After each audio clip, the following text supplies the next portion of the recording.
Sa video na to, ating matutunghayan ang pag-iibigan ni Andres Bonifacio at Gregoria de Jesus na mas kilala sa pangalang Oriang. At ano ang naging bunga ng wagas na pagmamahal ni Andres Bonifacio sa kanyang bayan. Ang isang malaking katanungan sa isip ko noon ay bakit pinarusahan at sa anong kasalanan nahatulan si Andres Bonifacio. Sino yung ama na himagsikan? Si Andres Bonifacio. Wow, good job. Anong name mo? Salyorn po. Salyorn, wow, kakaibang name. Opo yun. Kilala niyo ba kung sino si Andres Bonifacio? Opo. Aside sa pagiging ama na himagsikan. Ama po ng Katipunan. Ama ng Katipunan. Yes. Wow, good job. So tatanungin namin kung sino yung ama ng himagsikan. Ama ng himagsikan. Yes. Ano na lang? Utak Yes. Sino? Andres Bonifacio. Tama. Ama ng himagsikan. Yes. Ama ng himagsikan. Eh, sino nagtatag ng KKK? Si Andres Bonifacio pa rin. Yes. Elementary pa lang ako ay naririnig ko na ang pangalan ng mga sikat na bayaning sina Dr. Jose Rizal at susunod niyan ni Andres Bonifacio. Alam kong siya ang nagtatag ng Katipunan at namatay siya para sa inang bayan. Subalit ang lahat ng ito ay hindi lubusang malinaw sa akin hanggang isang araw na pag-alaman namin na meron palang bahay kung saan niliti si Andres Bonifacio at ang kanyang kapatid na si Procopio, ang bahay ni Roderico Reyes, na isa na ngayong museo ng paglilitis ni Andres Bonifacio na matatagpuan sa Maragondon, Cavite. Mahigit isang oras din ang inabot namin sa biyahe mula Pitex hanggang dito sa museo. At ito ang museo ng paglilitis kay Andres Bonifacio. Libre lang ang pumasok dito at bukas mula alas 9 ng umaga hanggang alas 4 ng hapon mula Martes hanggang Linggo. Alam niyo ba mga kanosi na dapat palang mag-submit tayo ng form every time na maggagawa tayo ng vlog at mag-upload ng video sa ating YouTube channel sa lahat ng museum na under sa management ng NHCP. Pagpasok mo pa lang, you need to register your name and we are blessed dahil sa assistance ni Ms. Ivy from NHCP ng Museo ng Paglilitis ni Bonifacio. At dito mo rin makikita ang rebulto ni Bonifacio. Kung love story rin lang ang pag-uusapan, maganda ang storya ng pag-iibigan ni Oriang at ni Andres. Nagsimulang suyuin ni Andres si Oriang sa edad na 18, ngunit tutol ang mga magulang ni Oriang sa kanilang pag-iibigan sa kadahilanang si Andres ay isang mason. Sa kabila nito, hindi napigilan ng mga magulang ni Oriang ang pagmamahalan ng dalawa. Nagpakasal sila sa Binondo Church noong 1893 at isang linggong nakalipas muling ikinasal sina Andres at Oriang sa loob ng Katipunan na ginanap sa bahay ni Restituto Javier. Nagkaanak sila Oriang at Andres at pinangalanan din itong Andres, ngunit sa kasawiang palad ay agad namatay ito sa sakit na bulutong. Ilang buwan paglipas nito ay sumiklab na ang revolusyon noong Agosto 1896. Nahiwalay si Oriang kay Andres at hinanap niya ito habang sinisikap na umiwas na mahuli ng otoridad. Sa kabundukan ng Balara, Caloocan, bahagi ng lungsod Quezon ngayon, nagkitang muli sina Andres at Oriang noong November 1, 1896. Ilang linggo pagkatapos nito, nilisan nila ang Balara para magtungo sa Cavite. Bukod sa pagkakahawig sa topografiya at pagiging daungan, alam nyo ba na ang Cavite bilang El Cadiz Filipino dahil sa liberalismo nito sa tulad sa Cadiz, isang daungang syudad na Espanyol at tanyag bilang pook ng liberalismo sa Espanya. Naging daungan ang Cavite Nuevo o puerto ng mga barkong galyon sa loob ng 2 siglo. Cavite El Viejo o Kawit Cavite ngayon, itinatag ang Lohia Primera Luz Filipina, ang unang lohiyang mason sa Pilipinas noong 1856. Sa pagpapatuloy ng ating kwento kay Andres Bonifacio, siya ay nadakip sa Limbon kasama ng kanyang kapatid na si Procopio. Ating tunghayan ang paglilitis kay Andres Bonifacio at sa kanyang kapatid na si Procopio sa 3 klase ng akusasyon. Unang akusasyon, ang planong pagpatay kay Aguinaldo. Pangalawa ay ang akusasyon sa pagpapatalsik sa pamahalaan ni Aguinaldo.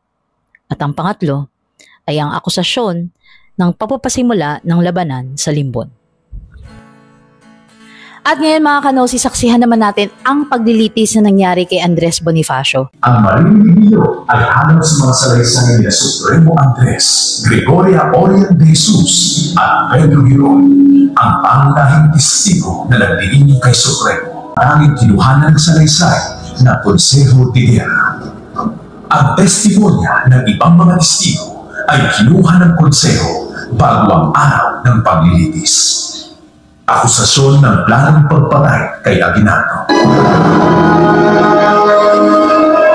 Sa bayan ng San Francisco de Malabon ay sinabi sa akin ni Ginoong Andres na masama ang mga pinuno sa Cavite at hindi mo kami pumanig sa kanya. Nagsalita din siya na siya may kapangyarihan at dapat pumailalim si Kapitan Emilio sa kanya. At kung hindi ay ipapapatay niya ito. Pagkatapos, binigyan niya ako ng 10 piso. Binigyan niya ako ng 10 piso bilang kabayaran upang patayin si Kapitan Emilio. Pinangakuan din niya akong bibigyan ng lahat ng pangangailangan ko anumang oras. Sundin ko lamang ang kanyang utos. Hindi ko kailanman kinausap ang taong yan para patayin ang inyong presidente. Sinuhuli na tinuruang mabutihan si Pedro Hiron upang palitawing inutusan siya ni Andres na patayin silang lahat. Pinangakuan siya ng kaligtasan kung kaya pinaalis siya pagkatapos makapagbigay ng testimonya. Hiniling ni Andres na iharap sa kanyang nag-aakusan. Ngunit sinabi nila si Hiron ay napatay sa naik. Sa galang akin, bakit kasama nila ngayon ng taong ito?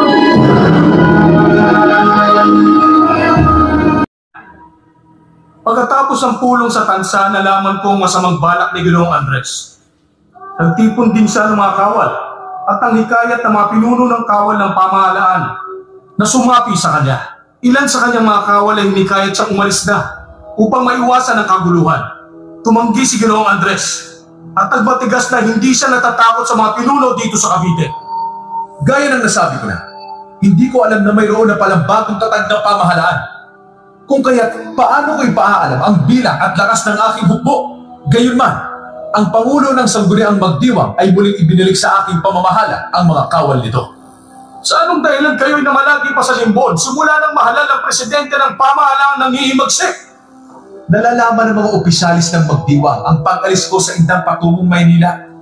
Ngunit wala pa ang taong magtuturo ng daan palabas, kung kaya't kami ay tumigil pansamantala sa limbon. Natatanda mo ba ang ginawa mong pamimigay ng pera sa naik sa mga pinuno ng kawal upang ibigay nila sa iyo ang kanilang mga baril? Ang pera ay ipinamigay sa ngalan ng Magdiwang at mula sa tulong ng mga ministro de Hacienda at ministro de Guerra na sila Ginoong Diego Mojica at Ariston Villanueva, ipinagkaloob ito sa mga pinuno at kawal ng hukbong tumulong sa labanan sa Noveleta at Malabon. Sa harap ng maraming tao ay ibinigay ang halagang 200 piso, kalakipang mahigpit na bilin sa mga pinuno ng hukbo na ipamudbud ito sa tauhan at ipagbigay alam kay General Emilio. Maliban sa kanila at sa ganitong kadahilan ay hindi ako nagbigay ng pera kanino man.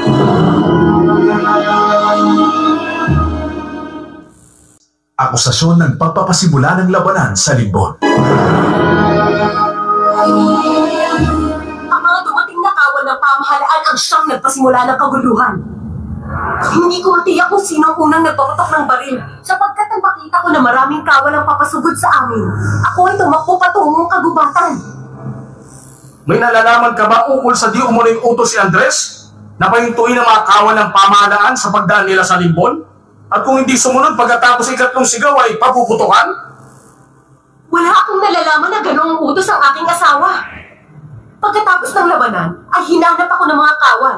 At nang ako ay makita, ay tinanong ko saan nakatago ang mga pera.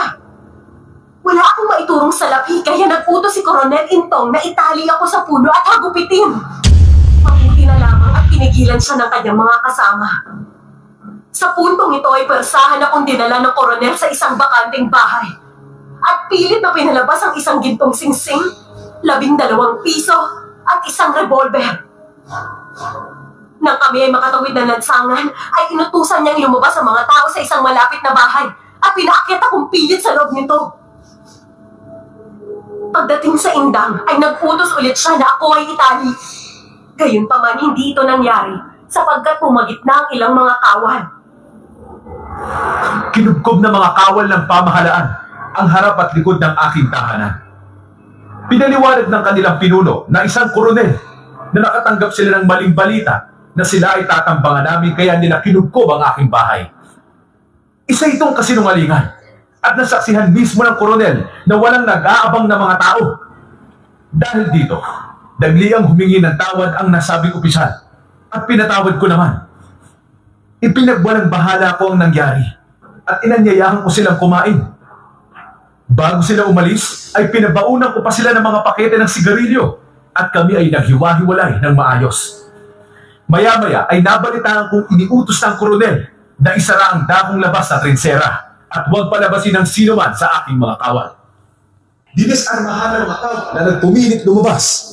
Inakyat din ang mga bahay at pinababa ang lahat ng mga pinaghihinalaang tao ko. Nakipagkita ako sa koronel upang pag-usapan na nangyari. Ngunit hindi siya dumating. Makailang ulit akong nagpadala ng emisaryo, ngunit nagmatigas ang koronel. Kinabukasan, pinaputukan ang aking mga kawal at pinubkob nila ang aming kampo. Narinig kong sumisigaw ang mga paparating na kawal ng pamahalaan na sila'y mga kapatid at dapat mag-usap muna ang mga pinuno. Kung kaya't iniutos ko ng pasigaw sa aking komandanteng si Benito Torres na walang magpapaputok. Hinayaan ko silang makapasok sa aming kampo.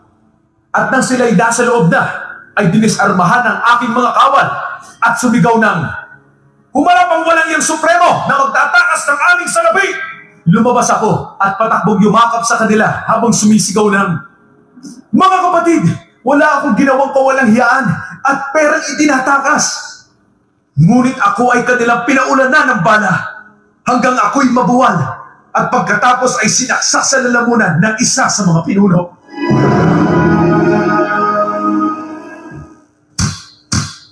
Base sa aming investigasyon, ang magkakapatid na Andres, Ciriaco at Procopio ay napatunayang nagkasala ng konspirasya at sedisyon. Si Andres sa salang pagpaplano ng pagpapatalsik sa pamahalaang nanghihimagsik. Malinaw na pinapakita ng mga testimonya ng mga testigo na taksil sa pamahalaan si Andres. Samantala, napatay naman sa engkwentro ang kapatid niyang si Ciriaco. Kasabot naman sa planong pagpapatalsik sa ating pamahalaan ang isa pa niyang kapatid na si Procopio. Dahil dito, hinahatulan ng West Instructor ng parusang kamatayan ng magkapatid na Andres at Procopio.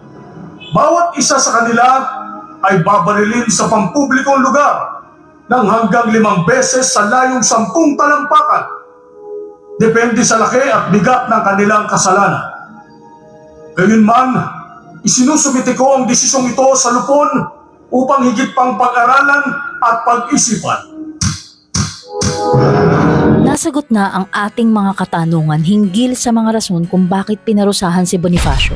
Pagkatapos ang paglilitis na ito, ika-7 ng Mayo sa Maragondon ay isinumite ng hukuman digma ang desisyon nito kay Aguinaldo, Baldomero Aguinaldo at Auditor de Guerra. At noong Mayo 10, 1897 sa bundok ng Tala, Maragondon, dinala ang magkapatid na Andres at Procopio sa pamumuno ni Coronel Lazaro Macapagal at pinatupad ang hatol na kamatayan. Aling pag-ibig pa ang hihigit kaya sa pagkadalisay at pagkadakila, gaya ng pag-ibig sa sariling lupa? Aling pag-ibig pa? Wala na nga, wala. Pag-ibig sa tinubuang lupa ni Gat Andres Bonifacio.